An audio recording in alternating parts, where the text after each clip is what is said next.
Welcome to another High Ground podcast. Okay, today we're gonna have a look at D23, in particular the sizzle reel for Star Wars and the Mandalorian trailer. So what I'm gonna do first is, by the way, I'm Stevie W as always. Callum. And what we're gonna do now is we're gonna quickly, well not quickly, because if you're gonna play along with us, set it up now or pause this and set it up. We're gonna watch the Mandalorian trailer, then we're gonna watch the D23 Star Wars sizzle reel.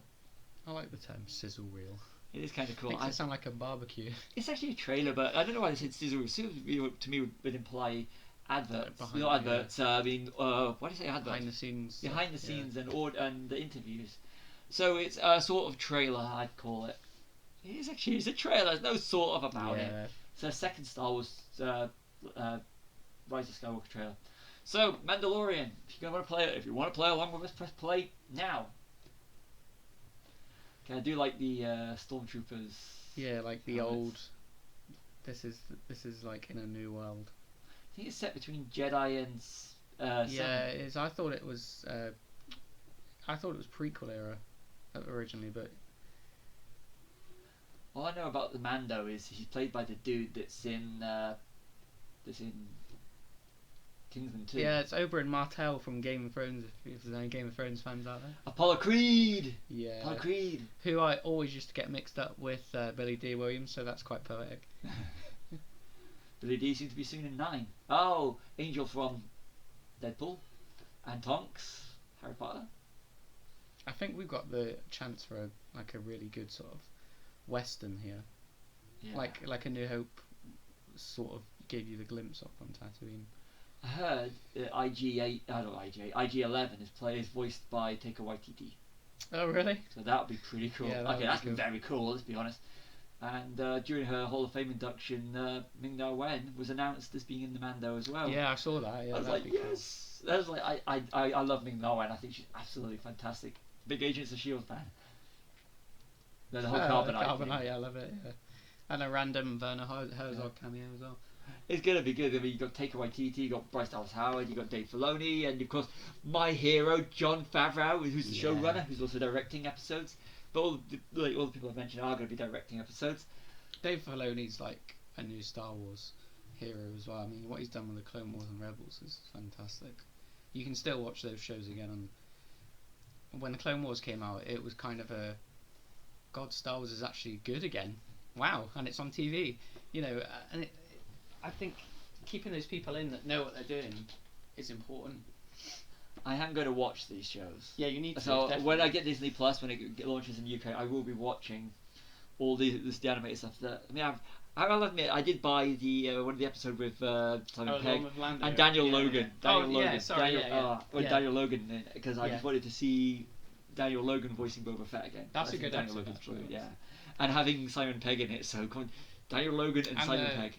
They've resurrected it for another season as well, so might have a chance to. Disney Plus. I'm going to be getting it. Disney UK. Just wish it was in November because we're going to have to hear about have all the spoilers out before next year. Yeah, thanks for that. Yeah, we'll just quickly watch the sizzle reel now. So if you want to play along with us, we're going to press play right now. So if you want to watch along with us, okay. I'll be honest with you. I like this sizzle reel. Yeah, I do. Yeah, I thought it was a fan trailer at first because of the old footage. Yeah. And then it actually does really work. But it's not as good as the trailer, the teaser trailer for this 9. I love that. That to me was perfectly cut. The music's brilliant. But okay, I got to admit, seeing Princess Leia always still gets to me.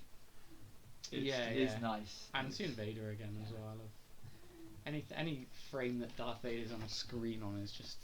I want to send my love again to Peter Mayhew and Kenny Baker as well. Yeah, definitely, yeah. You watch these, and I mean, notice how they spend more time on these. They put the prequels in as well, which I quite like. You know, this is the end of the whole saga, isn't it? Yeah.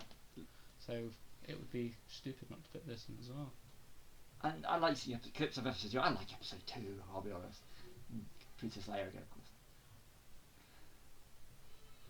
It doesn't hit the heartstrings like the teaser did, but it's still got enough moments to bring you up to speed as to where we are before bang straight into number 9.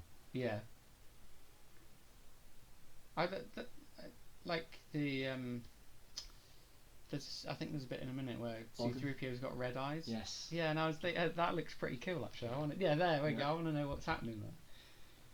I like seeing the Star Destroyers, and then there's the Alliance. So what do they call them? That fight looks fucking sick. I can't wait for that. You got to beat Revenge of the Sith. And the Emperor as well in the background. I'm so curious to see how he's going to come back. And this shit as well. I think that's either a dream or it's a massive red herring. The cave. Remember, you in the cave. Yeah. Yeah, I like seeing the fleet with the Falcon. Yeah. But I've got a feeling the Falcon's going to die in this. That would be. I've got a feeling that as long as they don't the kill Falcon Lando is going to go. Not Lando though. Lando and Chewie, possibly. I need a bigger box of tissues for that one then. I will, but yeah, I enjoy it, and I do like I like the episode. I like the episode. The fact that they should have got prequels in. Yeah, because it's still part of the whole story, whether you like it or not. I like episode 2. I think episode 1's ahead of its time, and 3 is. We do differ on that. Yeah, we are going to be going with this episode, but yeah, it's nice, but it was this whole sizzle reel is all about the ending though. It was all about Rey, the lightsabers, the red lightsabers, she going to the dark side. The part of me says they should have just left that part out. Yeah, I don't know. Yeah, it's to get people watching, isn't it? I mean, if you go on YouTube now, there's about 1,000 videos about, oh Rey, this is what's going to happen to Rey. Like, these trailers are constructed deliberately to do that now, I think.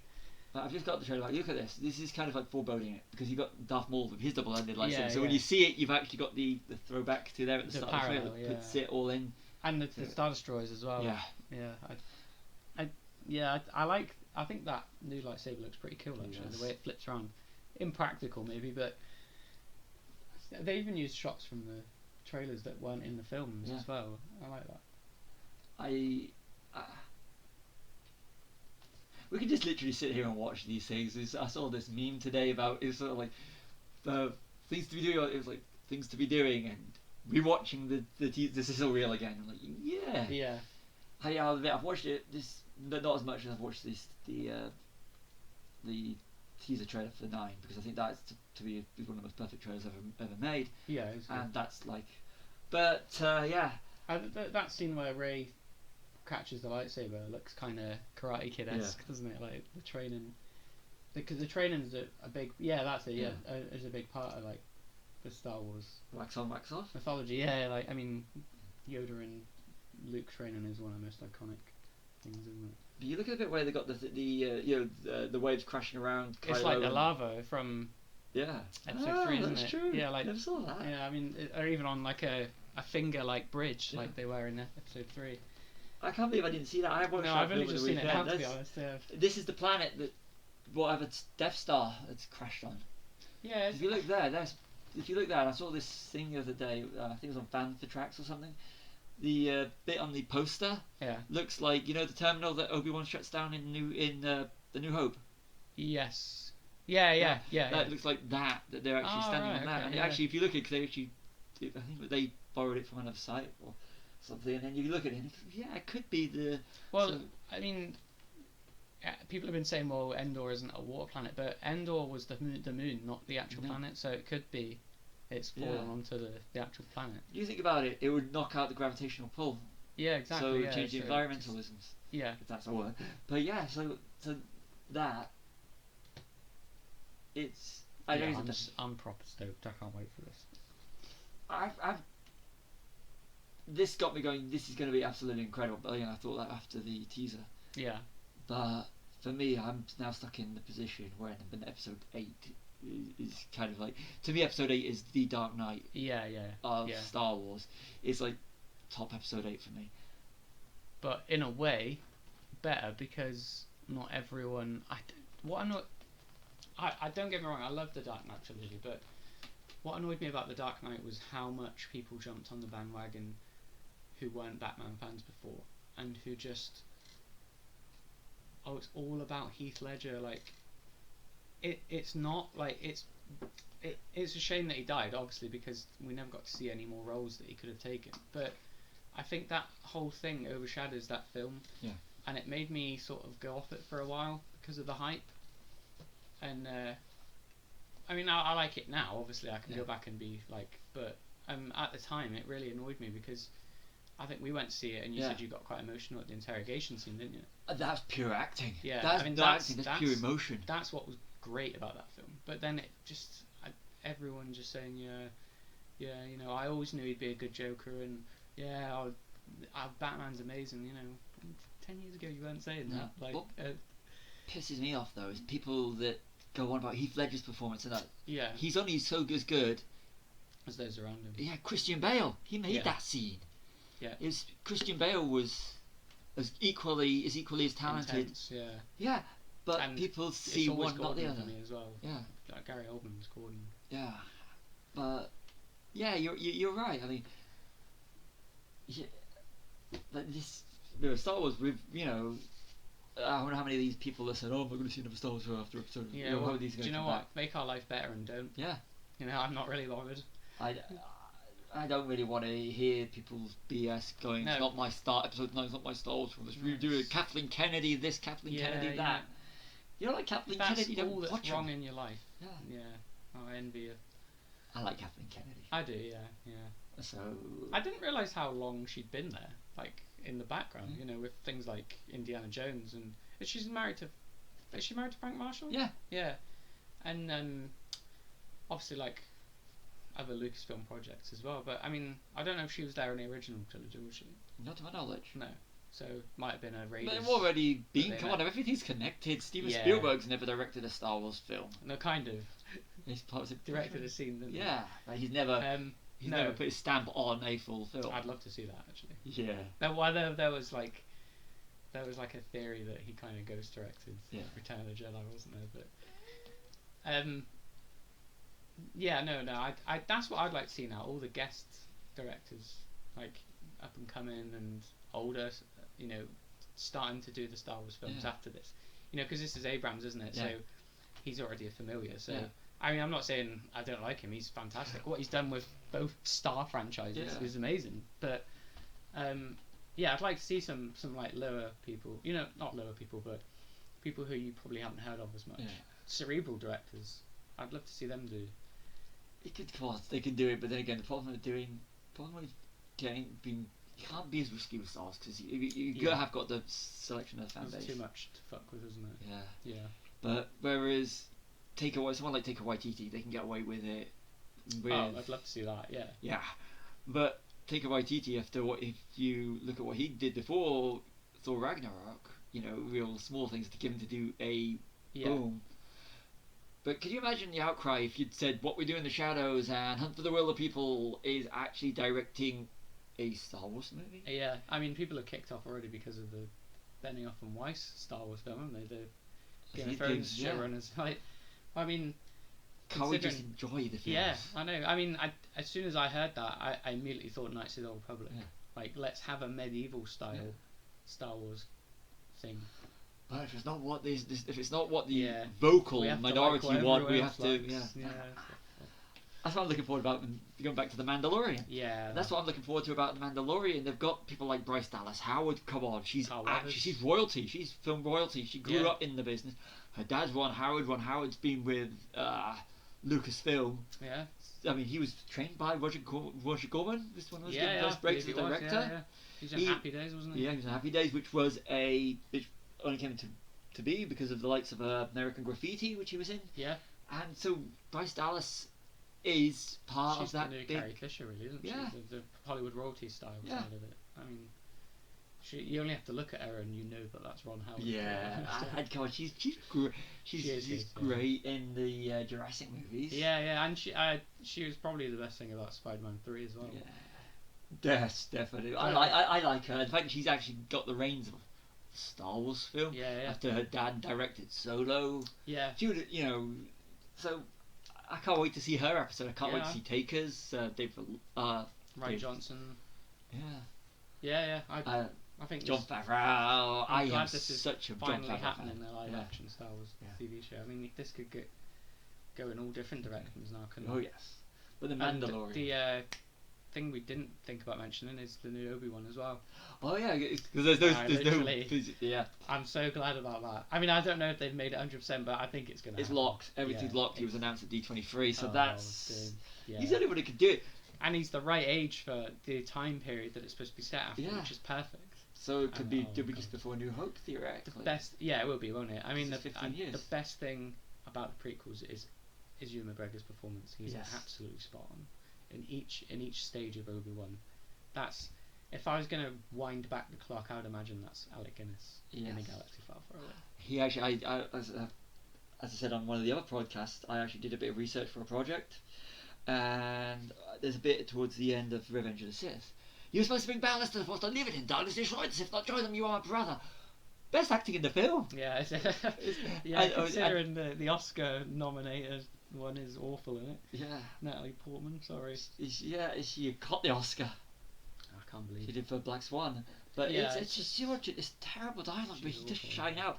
But I want to give big props to Hayden Christensen. Yeah, I don't hate the guy at all. Oh, you watched the duel at the end of Sith. Yeah, those two. Do you know one thing? Hayden Christensen's great at face acting. Yeah. You know, some of the emotions he goes through in those films, he does it brilliantly when it's silent. That's the problem with George Lucas' dialogue. He tries to explain emotions, and you know, acting is not just talking; it's the emotions. If he'd have just let a lot of these performances be silent, I think people would have respected the prequels a lot more. Yeah. I mean, we all know he's rubbish at dialogue. I mean, even like the celebrated stuff in the original trilogy, if you really boil it down, it's not great dialogue. No. I mean, Harrison Ford said you can write this shit, but you can't say it, didn't he? Yeah. Famously. That's his big quotes. But I mean, I like Hayden. I've got a lot of time for him. It seems like he was putting his all into it. And I hope we see a cameo. I hope we get more. Hayden Christensen to actually come back. I hope someone that gives Hayden Christensen something he can do. I'd like to see. What I'd love to see is an Anakin-centered Clone Wars live-action show. That'd be great. You know, well, they could do it with if him. Obi-Wan was, say, injured and he was in like back on Coruscant or whatever, and you see like Hayden as, and I'd love to see him get a second shot at winning people over. He deserves it. It'd be great, yeah. Yes. And I'm hoping for a little ghost cameo as well. I think we'll get it. I think we'll. What we're going to do is soon. We're going to jump ahead. Callum, you don't know about this, but we're going to do a podcast on Revenge of the Sith, and we have got. We will be doing these soon. We are going to be doing commentaries, and we're going to be doing the Star Wars films. We are doing Tarantino films. Yeah. But we'll be doing all sorts. Yeah. But when we looked at Revenge of the Sith, which I'm really looking forward to after watching it the other day, doing a bit of research, and but when I was doing the other day, anytime that they went into the dialogue, all the characters do is speak exposition in Revenge of the Sith. It's the old sci-fi thing. Yeah.